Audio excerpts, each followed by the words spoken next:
আজকে আমি আলোচনা করব জন্ম মৃত্যুর সাল সম্পর্কে মনীষীদের। প্রথম পর্ব আলোচনা করেছিলাম। যদি প্রথম পর্ব কেউ না দেখে থাকো তাহলে আমি ডেসক্রিপশন বক্সে লিঙ্ক দিয়েছি, তোমরা সেখান থেকে দেখতে পারো।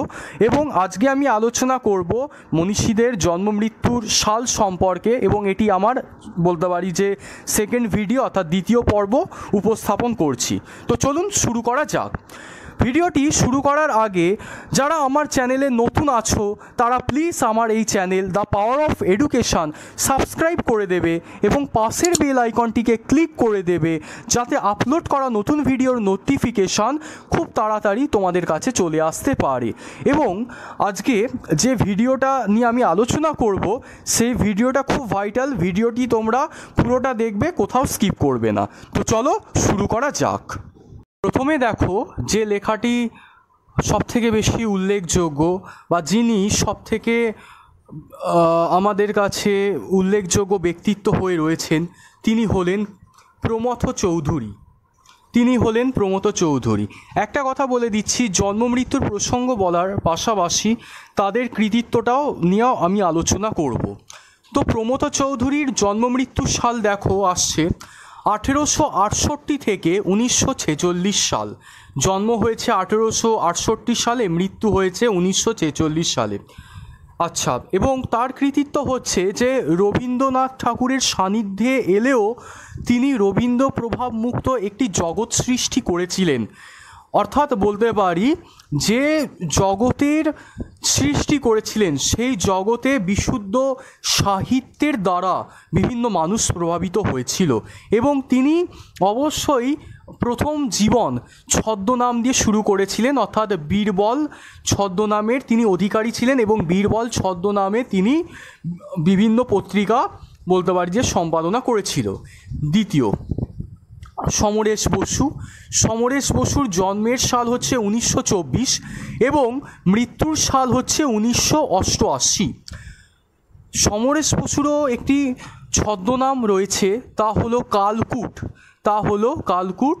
এবং আমরা দেখতে পারি সমরেশ বসুর সবথেকে উল্লেখযোগ্য গল্প রয়েছে আদাব, যেটা সেকেন্ড সেমিস্টারে কলকাতা বিশ্ববিদ্যালয়ের অন্তর্গত বাংলা অনার্সে পাঠ্য ছিল। এবং এই আদাব গল্পের মাধ্যমে তিনি জাতপাতের যে ভেদাভেদ সেটা দূরীভূত করতে অনেকখানি সক্ষম হয়েছিলেন তাহার রচনার দ্বারা। তৃতীয় হচ্ছে মন্মথ রায়ের জন্মসালটা দেখো 1899 এবং মৃত্যুর সাল হচ্ছে 1988। এটি মাথায় রাখো সব থেকে সোজা, কেন জন্মে দেখো এখানে 8, এই 8টা যদি মাথায় রাখতে পারো তাহলেই কাজটা হয়ে যাবে, কেননা এর অপোজিট নাম্বারটা এখানে অ্যাটাচ হয়ে গেছে। এখানে 8-এর জায়গায় 9 হবে আর 9-এর জায়গা 8 দুটো বসে যাবে। মন্মথ রায়ের কৃতিত্ব হচ্ছে তিনি শ্রীকৃষ্ণ জীবনী রচনা করেছেন, যে কৃষ্ণ অবশ্যই বলতে পারি যে সাধারণ মানবী রূপ ধারণ করেছিল সাধারণ মানুষের কাছে, এবং এখানেই তার সবথেকে বড় কৃতিত্ব রয়েছে। বিজন ভট্টাচার্য তাহার বলতে পারি যে জন্মসাল হয়েছে 1917 সালে তাহার জন্ম এবং 1972 সালে তাহার মৃত্যু। তাহার উল্লেখযোগ্য রচনা হয়েছে নবান্ন নাটকের সবথেকে বড় শ্রেষ্ঠত্ব হচ্ছে এখানে ডোন্ট গিভ আপ, অর্থাৎ বলতে পারি যে হাল না ছাড়ার একটা শিক্ষা আমাদের দিয়েছে।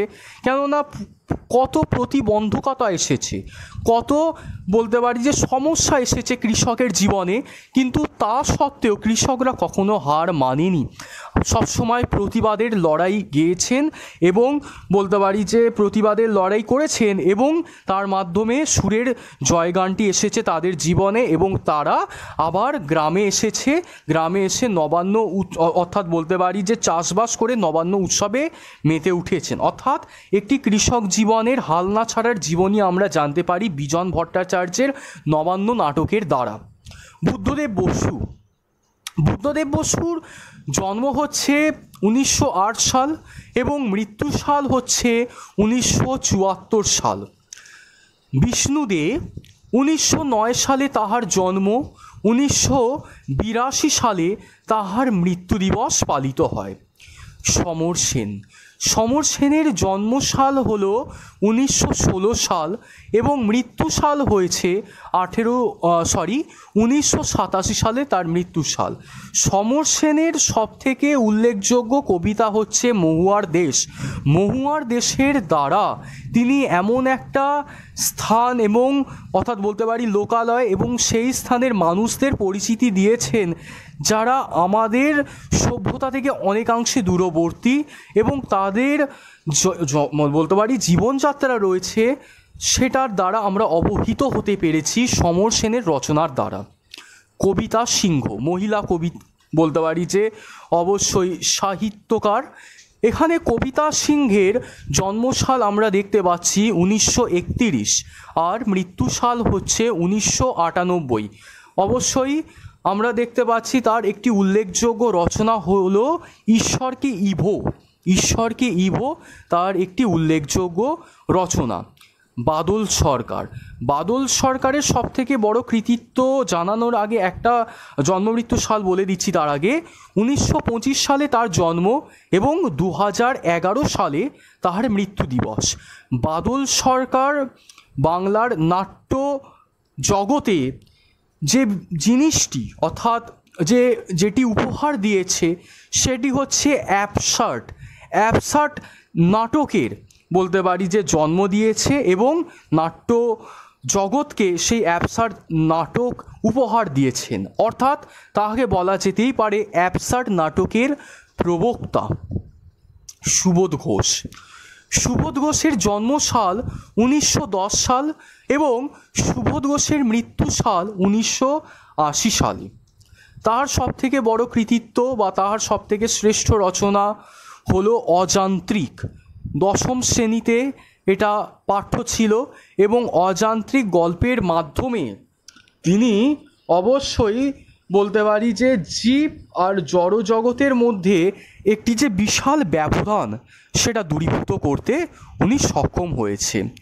তো আজকে এটা আমার আলোচনা হলো। যদি এরকম বিষয়ের অন্যান্য আলোচনা চাও তাহলে তোমরা প্লিজ কমেন্টে আমাকে জানাতে পারো। ধন্যবাদ।